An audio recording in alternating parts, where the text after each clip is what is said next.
All right, we're live here with Jesse from Bommer Inc. And today he's going to walk all of us through how to use Bommer inside of Fusion. I know we did a small webinar before with a very high level. I know this week you're going to go a little deeper. And if I remember correctly, I might be spilling the beans, but it sounds like just recently there was a little bit of an update that we're going to get a peek at too, right? That's absolutely right. I'm super excited to show it off. We're really proud of it. Awesome, man. Well, in that case, I'm going to go ahead and turn off my video so that you can all concentrate on Jesse and what he's going to bring to you. Awesome. Thanks, Phil. And it's good to see everyone here. As Phil said, my name is Jesse from Bommer. And what I'm about to show you is Bommer for Fusion 360, but I kind of wanted to cast it through the lens of solving BOM problems within Fusion 360 using Bommer. As a result of that, and as questions are good, feedback is good, thoughts are good. But if I don't hear any of that, I'm just going to keep talking until someone interrupts me. So with that, let's get started. Let's see, let me share my screen here. Oh, and as Phil mentioned, there is a small surprise we're very excited to show off. So can y'all see Fusion 360 and my fabulous patio table? Oh, we 100% can, Jesse. We all can see it. Awesome. Don't judge me. I'm not a designer. I am a software engineer. This is about as good as I could put together. But it works really good as a demo model. So before I dive into the software, I just want to motivate kind of the problem here a little bit. As I was putting this patio table together, if I wanted to go build this table, I need to understand what parts I need to buy, what parts I need to make. I might need to capture additional information about those parts. And this is all captured in what we call a bill of materials. This might be like common knowledge for everyone watching, but I feel like it's good to just sort of establish that ground floor. Fusion 360 does a lot of things well. The thing that it is still missing a little bit is bill of materials capabilities, and that's where Bommer comes in. And so what I'm about to show you today is how you can define your bill of materials in terms of the columns and the properties that you want. You can edit your bill of materials, and all of that data then gets stored back within Fusion 360. You can export your bill of materials, and why you might want to do that if it's not obvious.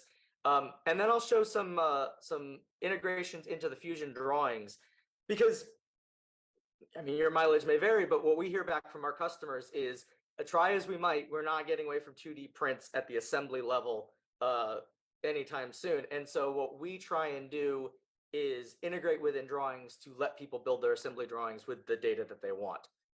And with that, let's get started.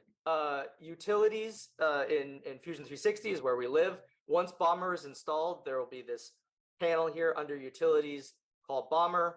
I'm kind of giving away the goat here, but we rebuilt our entire bill of materials editor. That's why there's a new one right there. I'll talk more about that in a second. But in a sense, we have a couple of ways of editing your BOM, both at the like as a table for your entire assembly BOM, an individual part by part. We have exporting. We have a way of configuring and setting up your BOM, and then a lot of, ways of getting help or getting additional resources. I'm going to start with setup because I think that there's like a couple. It both demonstrates how we define our bill of materials, but also I think demonstrates a couple of core tenets of what we try to do with Bommer. What you'll see is we try and be lightweight and we try and be easy to set up, but we try and be very, very helpful. And so when I go into settings, it pops up this window, and every one of the rows in this table represents a column that might be in my bill of materials. So just by default, we ship with an item number. That's your standard indented 1, 1.1, 1.1.1. If you're familiar with that, we'll see that as we look at our bill of materials. We pull the part name and the part number and description from Fusion 360, sort of indicated by this built-in right here. And then we have some custom properties like whether it's a made or bought part, some vendor information. This is all stuff that's out of the box and basically stuff we think is like a minimum viable bill of materials for like most projects.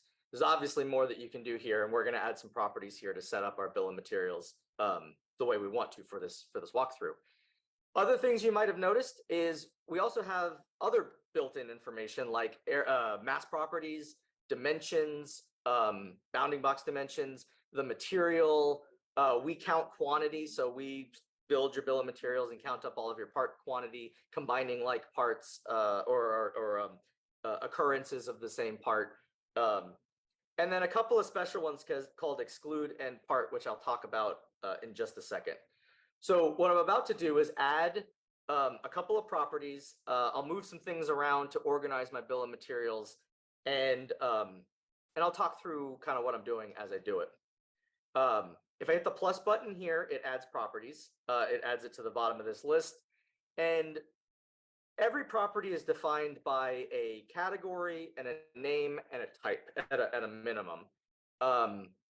Category is like what tab in view in screens it displays in. It also deconflicts things with the same name.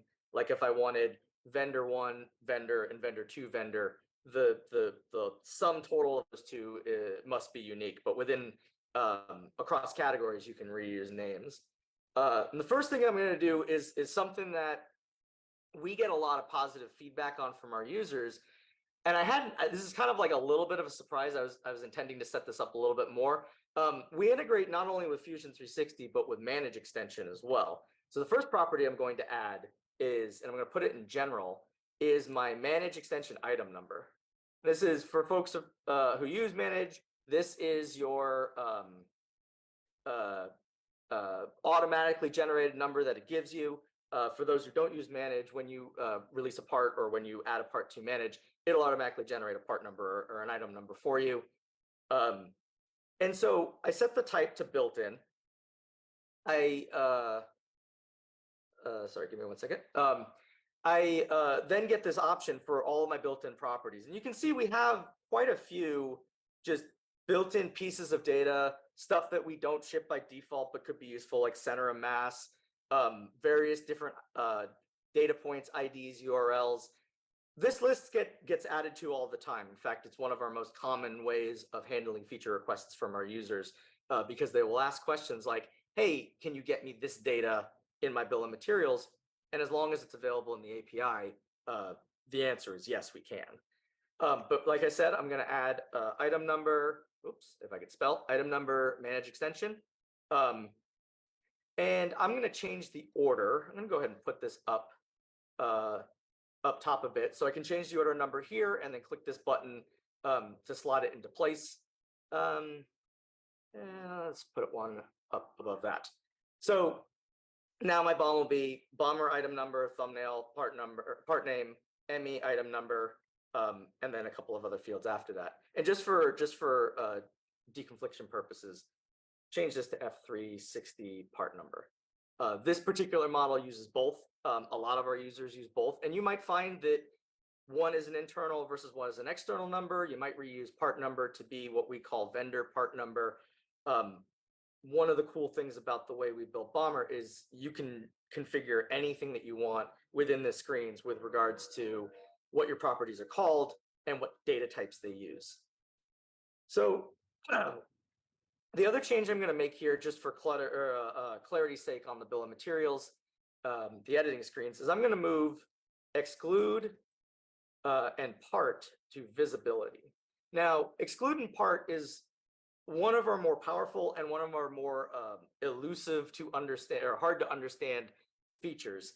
And it's largely because we did it this way because we thought it made sense to us at the time, and I think we still do. But other CAD softwares will call this something different. So if you're familiar with SolidWorks, this is equivalent to a buried configuration setting that's called something like child component visibility when used as a subassembly. We thought this was clearer. We're either excluding or dissolving a subassembly, or we're marking something as a part and suppressing all of its components in the BOM. And I'll demonstrate that in a little bit as well. And then let's see what else they want to. Oh yeah, so I'm going to go ahead here and say for the bounding box dimensions, I want to make these visible in my table, and I'll also do the same thing for mass. And then last but not least, I'm going to add something we think is pretty handy, thumbnail orientation. And thumbnail orientation, I can just stick that at the bottom. So now that everything is defined, all the changes that I want to make, I click OK. And that's defined my bill of materials for my machine. Something I didn't demonstrate, and I'm going to go back in here and point out, is it's also very easy to export this configuration, the setup, so that you can share this with your teammates, get everyone on the same page. You can even take the export and stick it into your Vault or configuration management system as part of your quality system or your configuration management system to say this is the definition of our bill of materials for our engineering data or design data. And those are these buttons up here. This is import, this is export, and export just give it all is file based. And then if I want to nuke the whole thing and go back to start, I can click this button and reset it to defaults. But I think we're good to go here. And so what I just did was I set up my bill of materials so that when I go into any of my editing or my exporting screens, those are the columns that Bommer knows about. And with that, I think we're ready to show off the new hotness. So this is the first time anyone is outside of like the four of us that work on Bommer has seen this screen. Many folks who have seen Bommer in the past have seen our old table editor and have like enjoyed bits of it and lamented other bits of it. And so if you're familiar with Bommer and you're looking at this, this should look like a greatest hits of things you might want changed. But if you're not familiar with Bommer, this should also feel very familiar as a spreadsheet. And I know that's a dirty word in our industry these days, but we love spreadsheets and we just don't like them as single sources of truth. So with that being said, if I click this button here, here is our bill of materials table. Excuse me. So let me make this a little bit wider. So what just happened is Bommer built the bill of materials for my table here. It combined like components. You can see top boards here, a couple of different occurrences of them, 12 of them, in fact. Bommer has counted them up here. Same thing with the legs, same thing with the bolts and the screws down here. Now this, like I said, is like a spreadsheet, which means I can navigate around like a spreadsheet. I'm using my arrow keys to navigate around. I can hit F2 to edit, and I can change whatever I want here. Sure, why not? And that edit, when I click OK, will get saved back with my part data, either as a custom property or in this particular case, as a change to the built-in Fusion 360 property. And that's one of the things that's really neat about Bommer and our use of built-ins is we're not just fetching data from Fusion 360, we're pushing data back into Fusion 360. So if I want to go through and change all of my part names to match my part numbers, I can do that. If I want to go through and change all my descriptions to match my part names, I can do that too. And if I want to just go through and edit them one at a time, well, that's pretty simple to do. So actually, I'm going to go ahead and undo that change. Let me go ahead and undo that. Maybe I want to stick PN dash in front of all of them so that they, or IPN. As I go through my bill of materials here, this is sort of the main use of this screen, is I'm editing and changing and doing what I need to do to make sure my BOM is defined and contains all of the data that I might want. I'm gonna take a small break to grab a drink. So I kind of don't, oh, sorry, go ahead. That's almost the perfect time to see if there is any questions out there. I know I haven't seen anything come through, and I know people are taking a big bite of information all in one shot. Good thing we do record these meetings for future reference for anybody, but if there is any questions, always feel free to put them in the chat or in the Q&A sections, and we'll get back to you as soon as possible on them. Yeah, thanks for that, Phil. As I was going through this, I was sort of debating whether or not I wanted to start with settings because it's it's a fire hose of capability, just like a blank sheet of paper might be for drawing or composing anything. It's really whatever you want to do, you can do. So apologies for anyone I lost along the way. Please ask questions. I'm happy to take a step back and answer any of them. So on that note, since we dove right into a screen and just started going to town editing, I wanted to take a step back here and talk a little bit about the screen that we see and the changes that we made, why this is so exciting for us. So as I mentioned, this is kind of, it's designed to be like a spreadsheet. We took a lot of inspiration on both our keyboard navigation and our screen layout from both Excel and Google Sheets, because overwhelmingly those are tools that all of our users use. Some also use Airtable or Smartsheet or some of these others out there, but everyone's at least familiar with Excel or Google Sheets. And so we thought, well, why not borrow from them best practices and familiar cues and affordances and so on. So if I look around the screen here, I have a formula bar. Bommer does support computations and formulas, which I will demo in just a few minutes. I have my undo and redo control that I can use to undo and redo edits. I do have column filters for row filters based on the columns of data. And so I can filter on partial or full values if I want. Say I want to do this and I want to pull that up into the filter, I can do that as well. And then let me go ahead and clear that. I have settings and visibility controls. I can show and hide my root components. I can flatten my BOM. I can view a flattened BOM from this screen.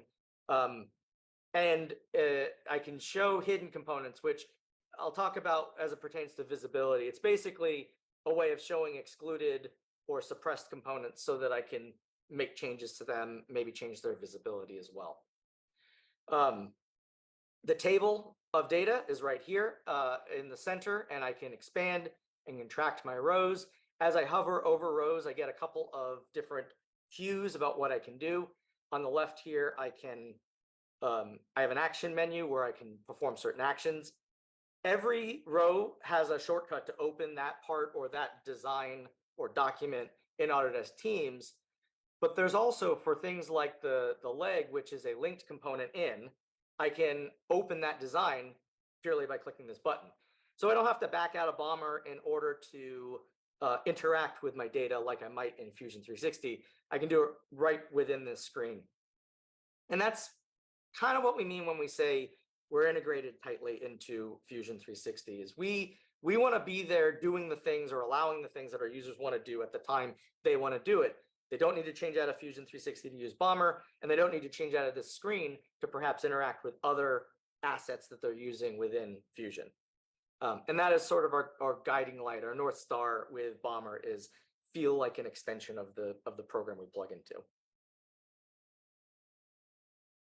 And then last but not least, along the bottom here, you'll recognize the category names from our settings. These are tabs that let me control what it is I want to see at any given time. I'll talk more about why it's formatted like that. Suffice to say, we work with a lot of architects and woodworkers who really love their feet and inch formats. But I go through here and I see all of my properties organized into my various different categories with these different buttons at the bottom here. My job at this stage is to go through and fill out the information that I think is necessary or relevant for a completed bill of materials. And I can do so all from this one screen.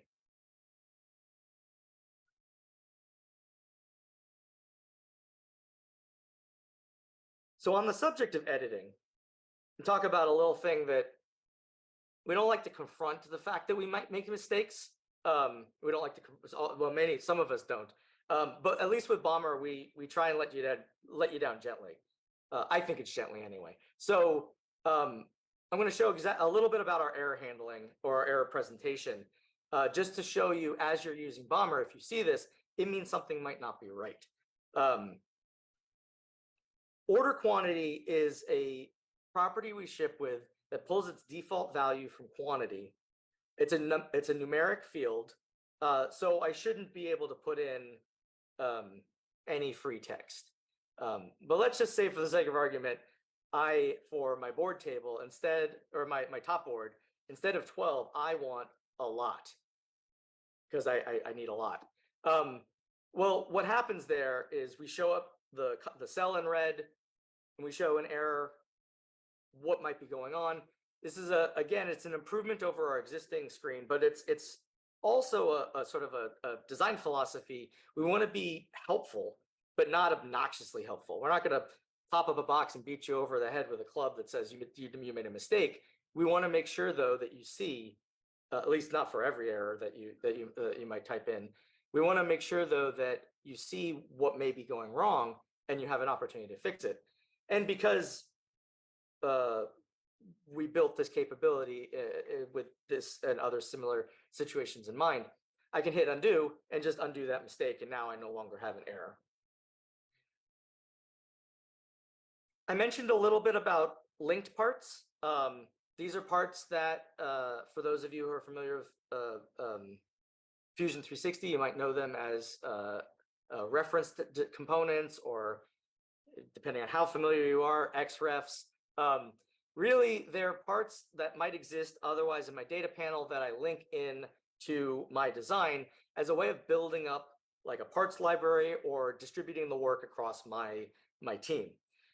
With Bommer, you can edit all of those, with some exceptions, all of those properties from one screen, and we have a workflow that enables you to push those edits into the remote components, the linked components, increment the version, and then update the version within your assembly. So at this point, you're really focused on, how do I edit all of my data? So let's say I'm at my threaded insert, and I want to go, on my fastener, and I want to go over to my vendor. It's McMaster Car. I'm going to copy that, and I'm going to paste that in there, because that's my vendor part number. And I'll do the same thing over here. Let's just start with that. So what I've done there is I made a change to these cells, but this design, as far as Fusion's concerned, is its own revision controlled document with its own set of metadata. What you can do with Bommer, once I click OK, I'll go ahead and click OK, is I can now push those edits to those remote components. Click this button, click OK, and what it's going to do is go through those two linked components. It's going to open them. It's making the edits as if I were to go in and make them myself through Bommer, but it's doing it automatically for me. This is sort of not unlike a check-in process if you've used PDM or other similar processes in the past. But again, like the point of that, as I mentioned, is when you're editing your bill of materials, that should be, you shouldn't have to worry about where this part came from or what you need to do with it. You edit your properties, and then after you're done, you can push those properties into your linked components with, again, one or two clicks of the button. Go back into the editor. Excuse me. Because next I'm going to show you formulas. Formulas are a lot of fun. But before I do that, any questions? So I'm not seeing any come through, but I'm curious, Jesse. So I see that obviously this is a part based on that design tree down at the bottom that you brought in.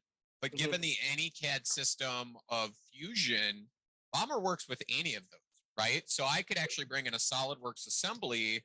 And of course, because the component structure is the same, presumably Bommer works with that as well, right? That's right. Anything that presents in Fusion 360 as a component, we should be able to assign properties to. And that also includes, thank you for bringing that up, PCBs. So we don't integrate with Fusion Electronics. We're still working on how to do that. But when you take your PCB, either imported from Eagle or represented as a 3D component hierarchy, that's when Bommer can start adding properties and changing data and building out the bill of materials for your electronics as well as your mechanical components.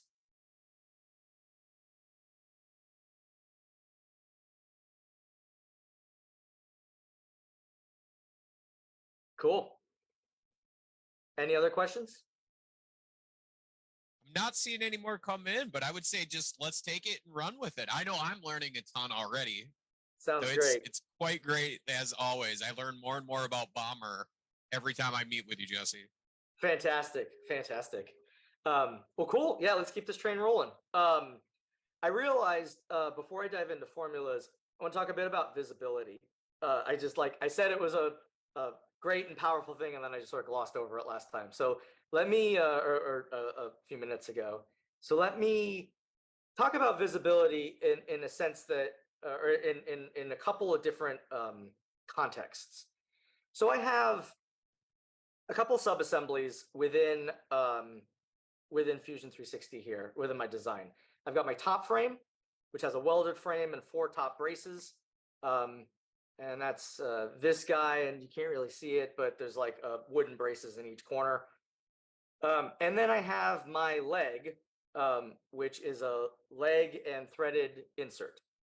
And from a design standpoint, that makes sense, right? I model these bodies or these components separately, I plug them together using joints or mates or whatever we might want to use. And my design then is as realistic and comprehensive as possible. But from a BOM standpoint, it might be a lot of noise, or it might be a lot of unnecessary grouping, or I might just want to surface parts that are buried in these virtual sub-assemblies that are really important for either ordering or assembling my finished product. And that's where these exclude in part checkboxes come in. So the exclude, as I mentioned briefly during settings, lets me either exclude a part from my BOM or dissolve sub-assemblies. So let's say top frame, I really want the welded frame, top brace, and top board to be at my top level. I hit exclude, top frame goes away. These get pushed up to fill the gap. And you can't really see it from this screen, but if I go back over to my general, the way Bomber does item numbers is it pulls top frame out of the running for an item number. So whereas this was 1.1 and 1.2 before, now it's just 1 and 2 and 3, and then leg is 4 and so on and so forth. The other side of that is, let's talk about leg. I have leg wood and a threaded insert, but like a furniture supply shop or my subcontractor or whatever is cranking these things out. I don't need to know from a BOM standpoint that it's got a wooden leg and a threaded insert. I just need to know that I have a leg. Well, now I hit part, and it'll take those other 2 out of my bill of materials. And similarly, if I go back over here, the top level item numbers haven't changed. But sorry, folks, that's a bug. This is why this is pre-release. That shouldn't be there. But you can see demonstrably those parts don't exist in my bill of materials anymore. And so what I've done there is I've said on my BOM, I want welded frame, top brace, and top board to be top level, and the top frame subassembly is virtual. And I've also said that leg is a purchased part, even though it's represented as a subassembly. And here's one other thing that's really cool about specifically exclude, and we see our users use this a lot. Fusion doesn't have folders.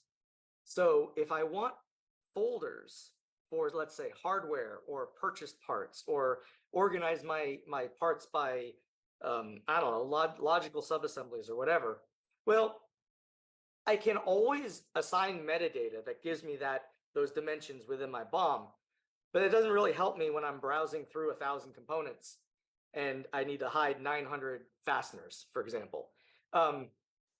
With Bomber and exclude, you can kind of approximate folders by taking all of your fasteners, for example, throwing them in a subassembly called hardware, and then excluding the subassembly called hardware within Bomber. In that way, your Fusion design tree is well organized and your bill of materials doesn't have a bunch of unnecessary levels in it. I use hardware as an example because we overwhelmingly see people use that to basically create a hardware folder. But we've also seen people build like functional areas that then contain the real subassemblies and purchased parts, and then they exclude all the functional areas in their BOM so that their BOM is really just what physical items do I need to go acquire or make or whatever to produce this design.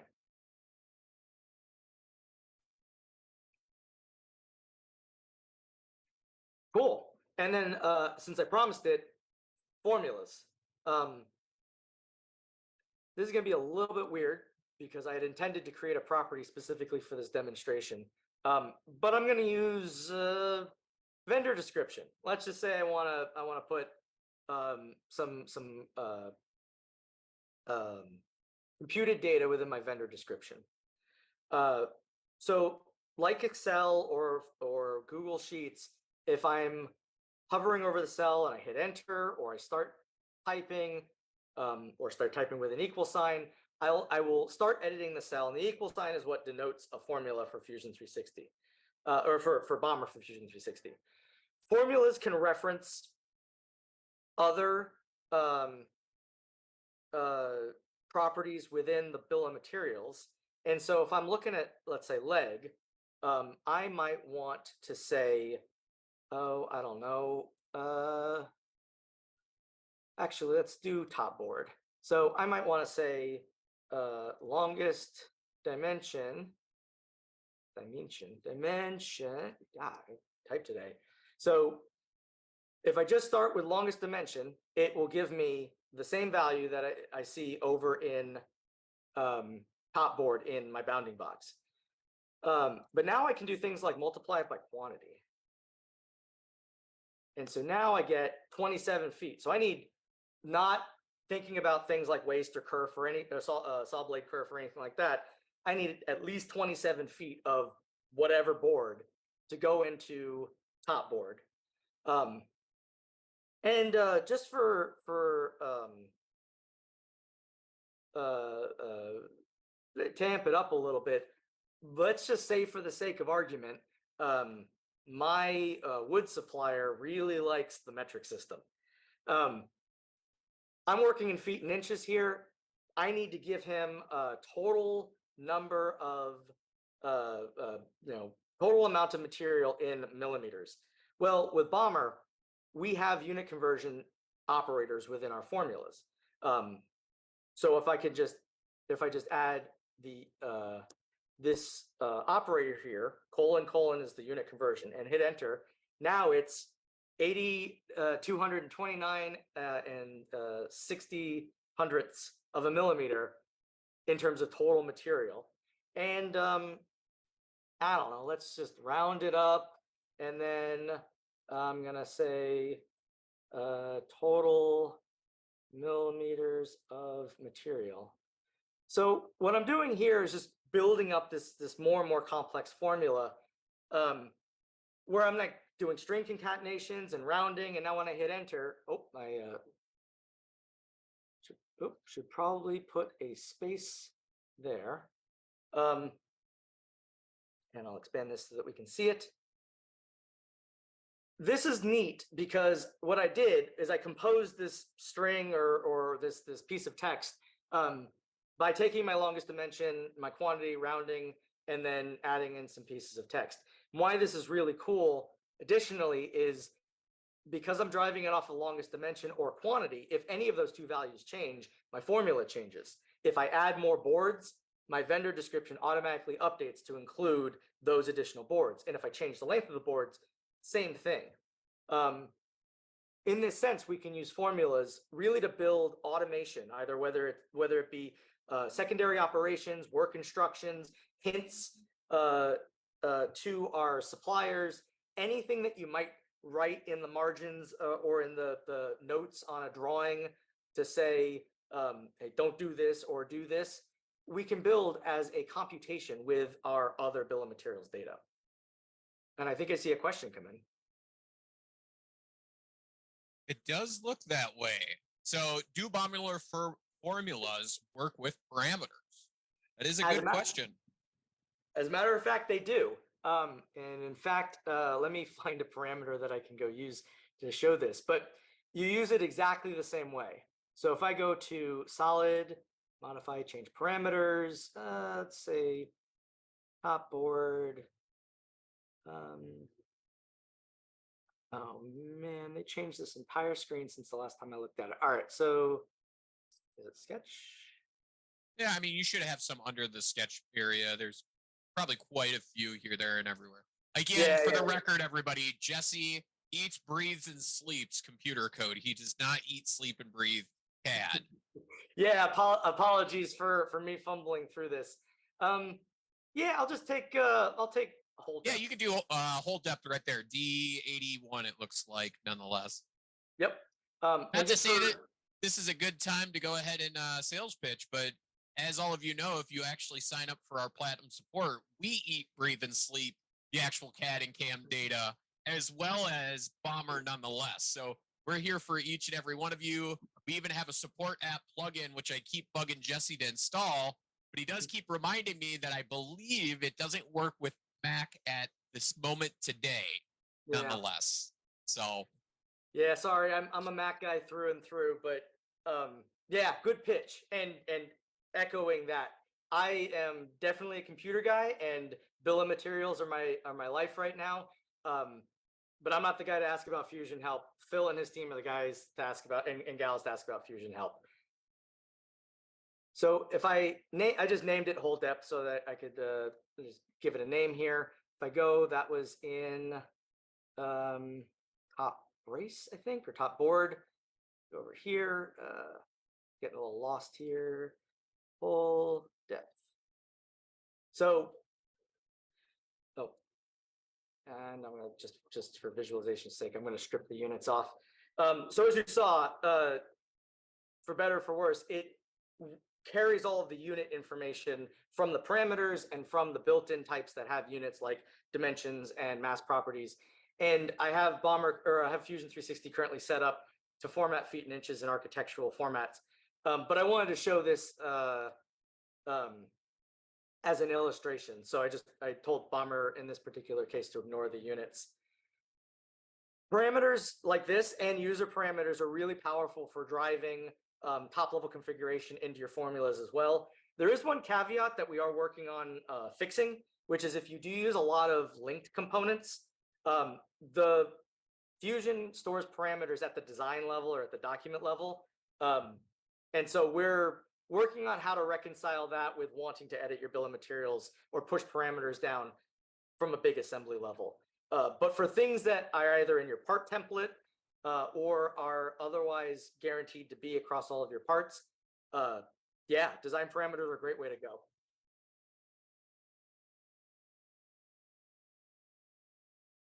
Did that answer your question? it's kind of tricky because you answered it live nonetheless. So other than if you put something in the chat as a yes, or let me pull his, you want to go ahead and throw your hand up real quick so that we can see that we got your question answered. Actually, that's an anonymous attendee nonetheless. So we don't know who sent that question. All right. Well, I'm going to assume I did. And if I didn't, interrupt again, definitely. Yeah. And so for formulas, we covered building out a complex formula. We covered string concatenation. We covered the ability to use properties and parameters within the formulas. Something we didn't cover that I'm just going to speak to because I want to leave some time for some of the other stuff we want to talk about is building part identifiers, material codes, stock codes, inventory codes, any kind of like composite thing that you want to put together. And we see this a lot in working manufacturers who are pulling stuff off of shelves and need to line them up with what's in their bill of materials. The way they tend to format it is they add properties for the different components of that material code, and then they build a formula to create it attached to their part. And again, it's all about time saving. It's all about automating those simple tasks that would otherwise you'd have to go do in either Excel or by hand. Here you can bake that into your bill of materials. Cool. I want to touch briefly on other ways of editing your BOM within Fusion 360 and Bomber. One of which is we have a screen called Edit Part Properties that is very similar to the in style to the built-in part property or the built-in properties screen within Fusion 360. Works basically the same way. It's got the same types of fields, and it just works on a per part level. Some people like editing per part, other people like editing in the entirety of their assembly at once, and we like to accommodate both types.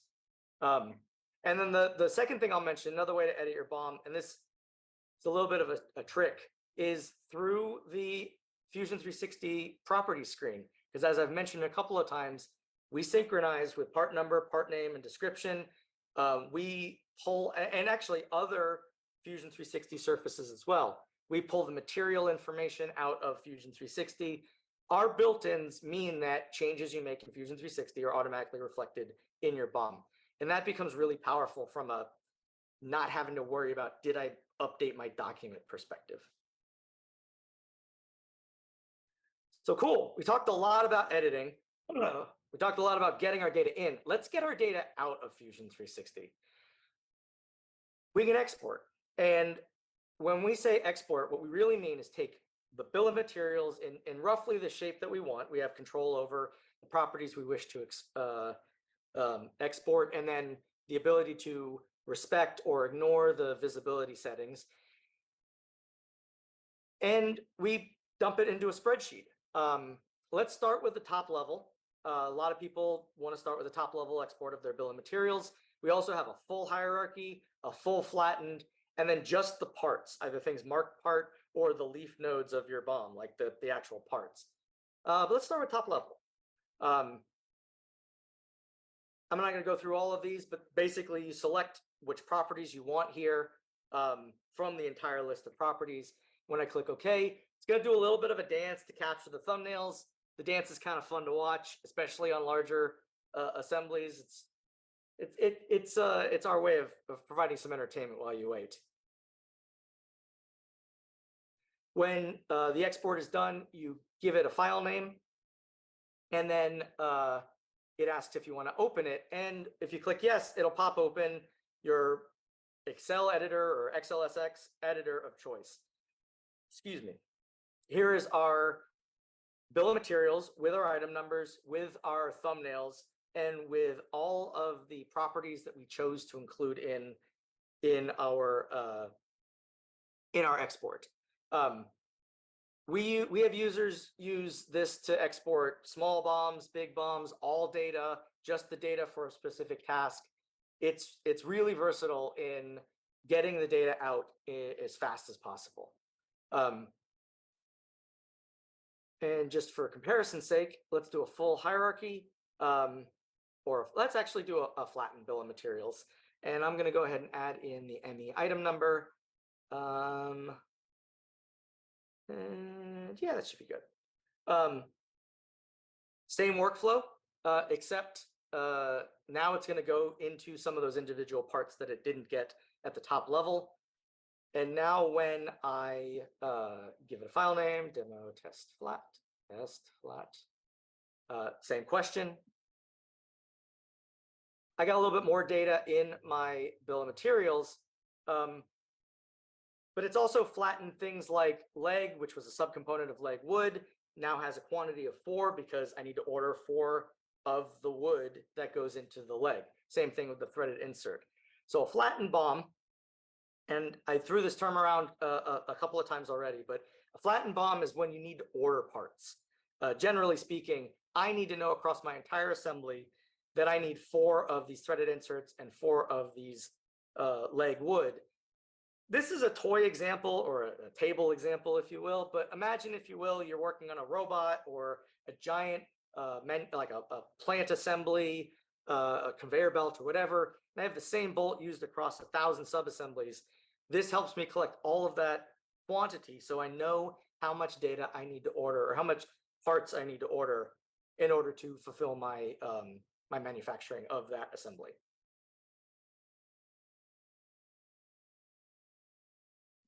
Cool. And just trucking along here, last but not least, I want to show you our integration with drawings. And the key problem that we solve in drawings above and beyond the existing Fusion 360 table is custom properties and custom row selection. The reason why this is important, as I'll show you, is Fusion 360 drawings are pretty good at like the 80% solution of what you might need. We fill in that gap and create a lot of powerful opportunities for what you can put on your drawing table or on your drawing sheets. So if I create a new drawing from this patio table, and Fusion thinks for just a second.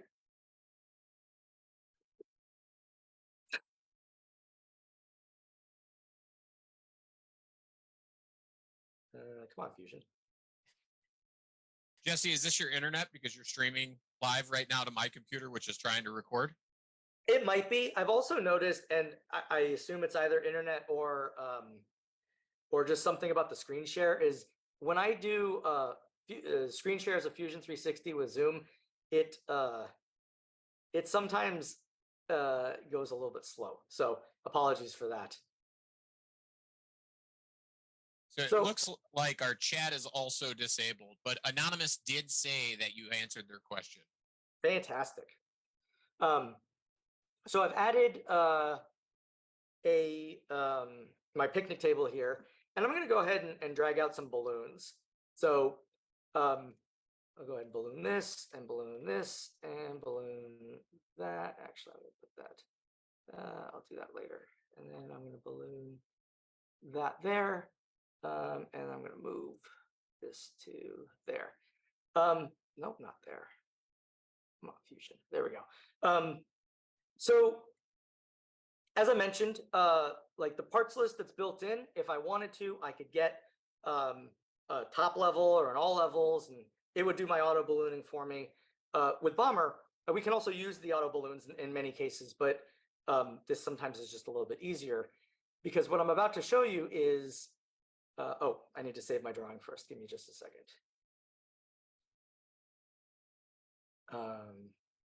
So now what I'm about to show you is, let me place my table. Let me double click to edit it.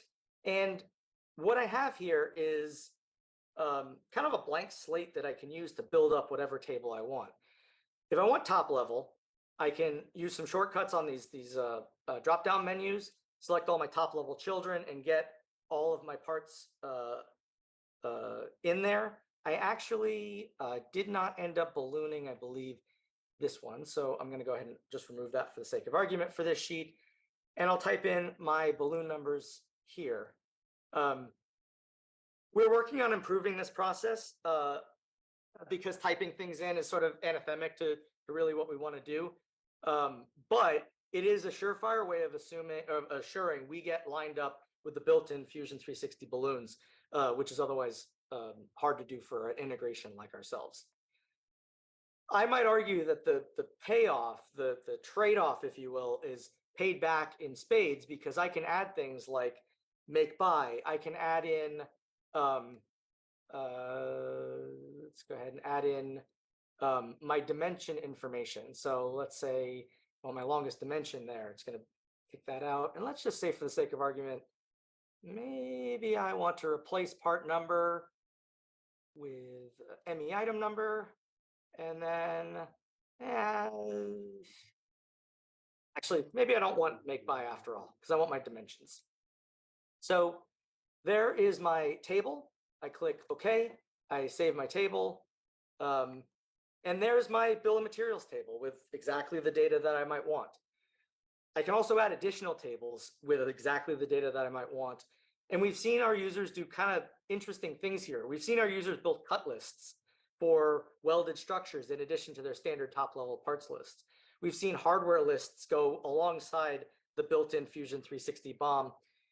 And we've even seen people take this editable field that we added in to record balloon numbers and turn it into a notes column where they can add in line-by-line specific manufacturing notes as part of their bill of materials for their drawings. And so the sky's kind of the limit. We work really hard to make it easy for you guys to do exactly what it is you want to do with your data within a design and drafting and then manufacturing context.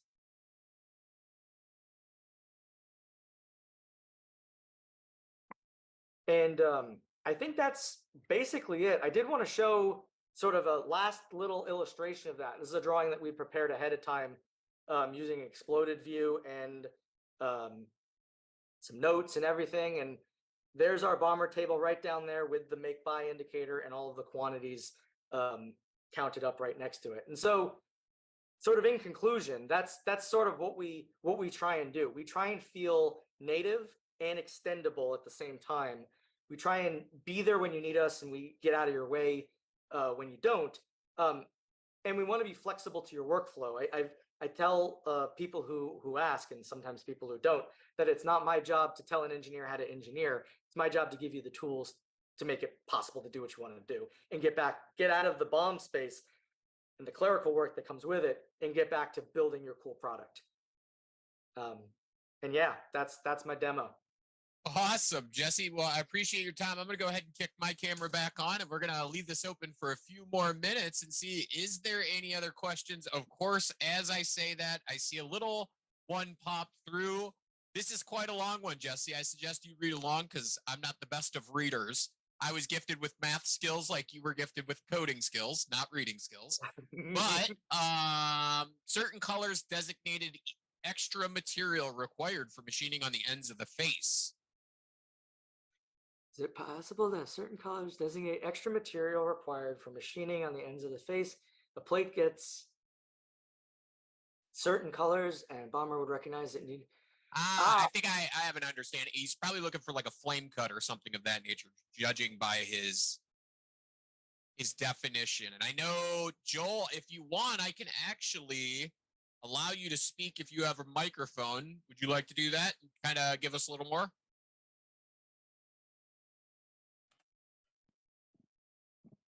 Yeah, sounds good. I don't know if you can hear me now. Oh, Yeah. we can fully. Perfect. Yeah, so you guys were pretty much right on there. I work in a machine shop. So we have a color chart that denotes, let's say, critical surfaces, clearance surfaces, tapped holes, ream holes, etc. So at the file processing stage, sometimes we will color, let's say, the face of a plate that needs to be machined. That gets colored purple, as an example, let's say. So what I was wondering is if through Bommer, I would be able to say, designate an RGB color code and say if a face or an edge is designated that color, it automatically adds an eighth of extra material for the saw cut list, or an eighth of extra thickness to go for a burnout or a laser cut. Gotcha. Okay, thank you for clarifying that. I think I understand, and I think the answer is like a 3-part answer, so bear with me here. Okay. But I think we can get close, and I think some of the stuff that's coming up in Bommer that I'm happy to talk a little bit about, but I can't demo for you, can help you get even closer. So within Bommer, and we have customers who do a lot of this today, very, very similar, except the way they work not so much on face color, they kind of couch it in terms of properties. And so if I go into, let's say, settings, and I'm going to add a property, call it face 1, or so, let's see, let's call it faces. Face 1 color, make it a multiple choice, and I can plug in the color values from my color chart. How many, just curious, how many colors do you have on that chart? In total, I think we're around 10 or Okay. so. So I'm going to do just a couple to illustrate the point, but you can put in as many values as you want in here. Blue, orange, yellow, red. Hypothetically, real quick, while you do that, Jesse, couldn't you technically pull the appearances parameters out of Fusion as well?